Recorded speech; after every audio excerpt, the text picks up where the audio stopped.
Welcome back to the Munganess St. Louis Honda Sports on a Sunday morning. Munganess St. Louis Honda on South Lindbergh on America's Sports Voice, KMOX. We're back on KMOX. Tom Ackerman with you. Sports on a Sunday morning. Always great to be along with you, and always good to talk to my friend Bryce Weiler, who joins us on KMOX. Bryce, how are you, my friend? How you been?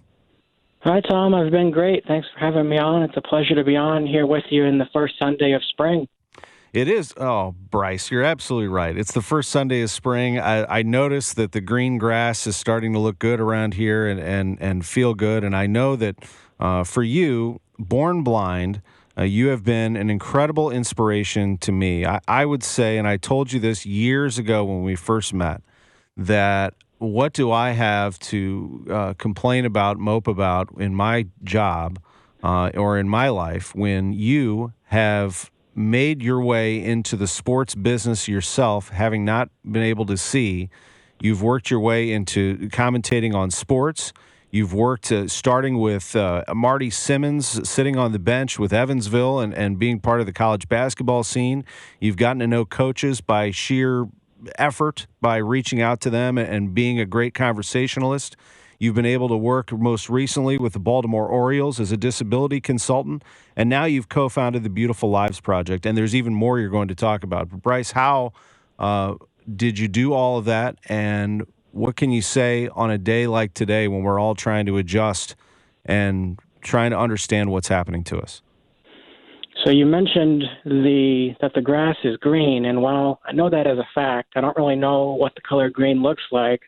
Had I known I was going to tell you that today was the first Sunday of spring, I would have looked up other things that were the color green on Wikipedia.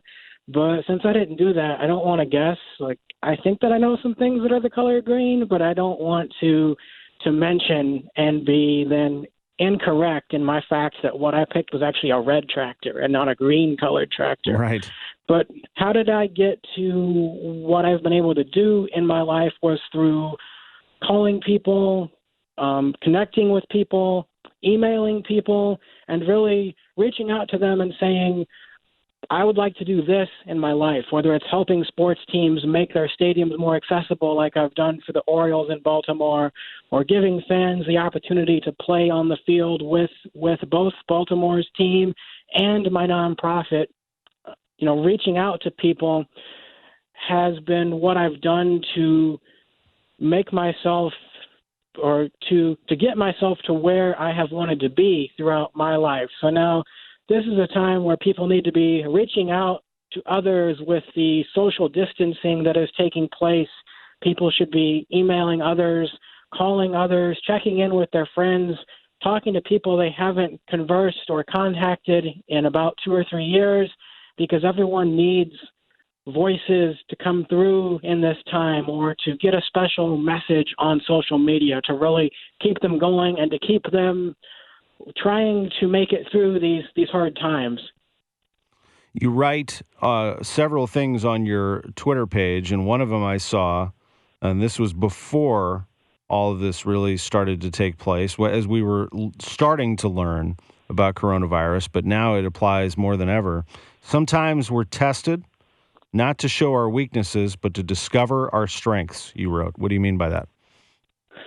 So when you have to be tested by something, whether it's me convincing people that I can work in sports or other things such as that, people are always going to tell you that you can't do things, or that I shouldn't have commentated games on the radio as a broadcaster who is blind.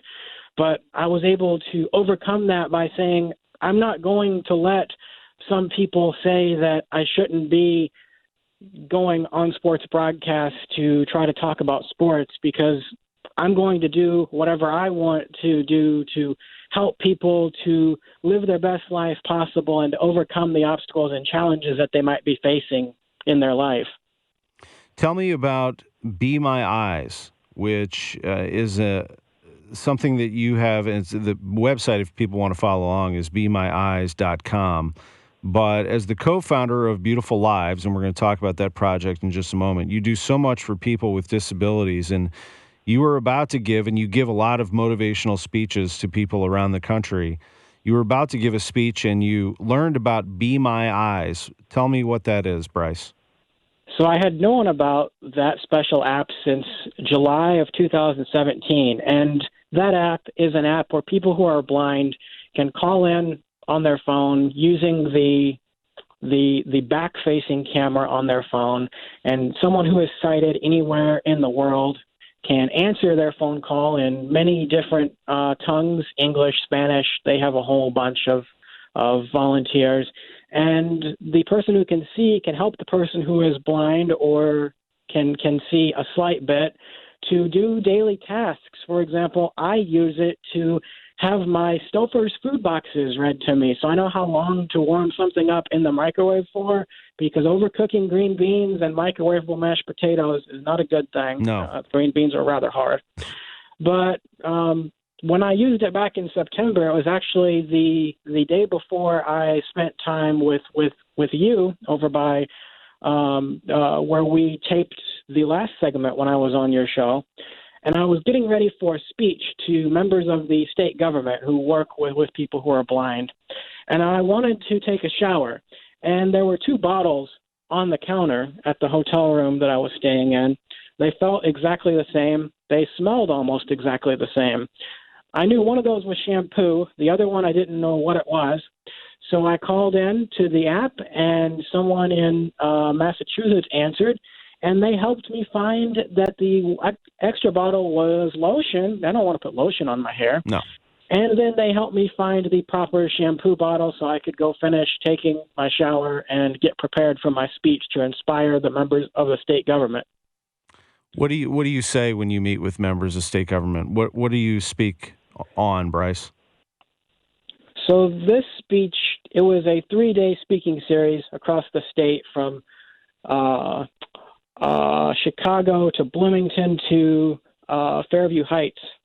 And this speech, or these 3 segments of speeches, I was speaking about what the individuals do who work for the state government to help people who are blind to get through college and to then find a job after finishing college has so much value, because there are so many roles in this society and this world where people don't think that they have value, or people don't really value them. For example, the people who clean bathrooms at stadiums or hold the doors open for people when they go into the clubs at stadiums, or people who are working in the grocery stores now, or going to your favorite place where you like to eat. You got takeout from somewhere last night. I don't remember where, but I read it on Twitter. Yeah, Amaghetti's. Yes.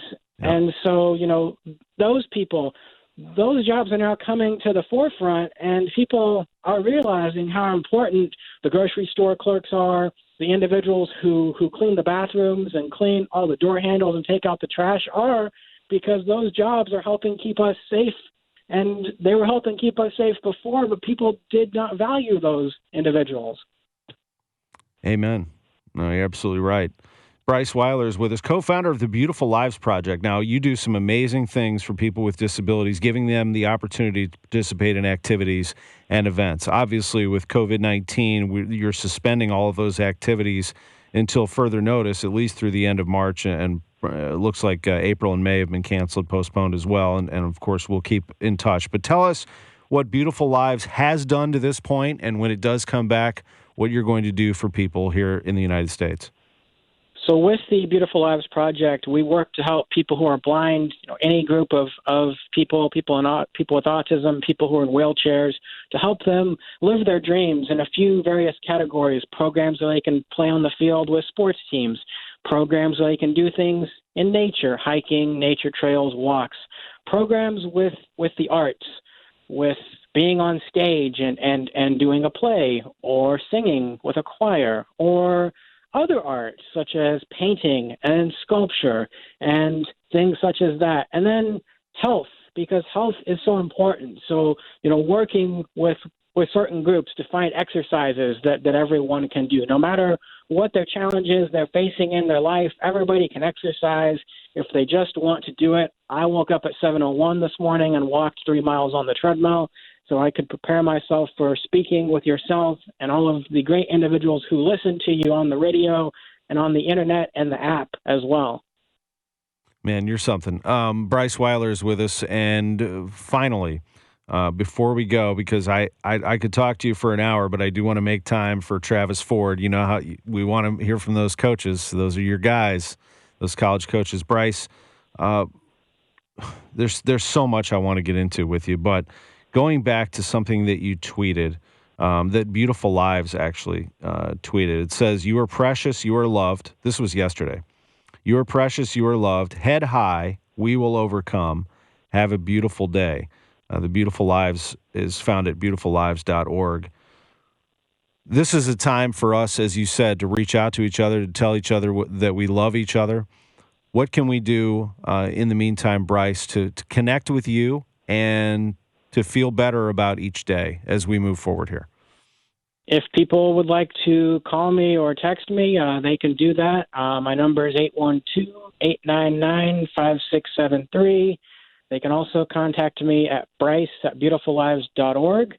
I am hopefully going to be speaking on more radio stations across the country. So if you have any listeners out there who know radio people, I'd like to use my life and what I've done to try to help people make it through these hard times, because people, they aren't really used to being at home and not being able to go out into the world. And I spend a large portion of my time at home, so it's something that I'm very used to doing and to coping with. So I want to be able to help others. They can contact me, as well through various other means. But, Tom, if you want to share my email and number or whatever you want to share on your Twitter and tag my Twitter in it and the Beautiful Lives Twitter, that would be fantastic. That's pretty awesome. Let me throw that out there again. This is your phone number. This is the phone number we're on right now. So you're giving out your number for people that want to chat or text. 812. Let's see how many actually call me. I've done this before and it never works. Let's see if they actually call you, Bryce. I have a feeling they will. 812-899-5673. 812-899-5673. Do you want me to give the Beautiful Lives email or your Gmail? You can give my Beautiful Lives email, bryce@beautifullives.org. That's easy and to if remember. They want to email any of our other Beautiful Lives staff members, go to www.beautifullives.org, and it's the Who We Are page, because then they can email all the staff members. And you're getting ready to talk to Coach Travis Ford, who was on television yesterday as a part of the Kentucky-Duke great game from the 1992 season, when my good friend Rick Pitino lost to Duke, unfortunately. Yes, he did. And I'm going to ask Travis about that very moment in March Madness history. You're a good man. You're from Illinois, Claremont, right? That's right. Claremont, Illinois. That email is bryce@beautifullives.org. BRYCE is how you spell Bryce's first name. Bryce Weiler on Twitter, WEILER is his Twitter handle. And you're going to get it, man. You'll hear from people. 812-899-5673. Bryce, thanks for lifting our spirits and putting everything in perspective, and we'll stay connected as always. Thanks, Tom. Talk to you soon. You're the best. Bryce Weiler, that's how you lead off the show right there. That's how you lead off the show right there. That's how you lead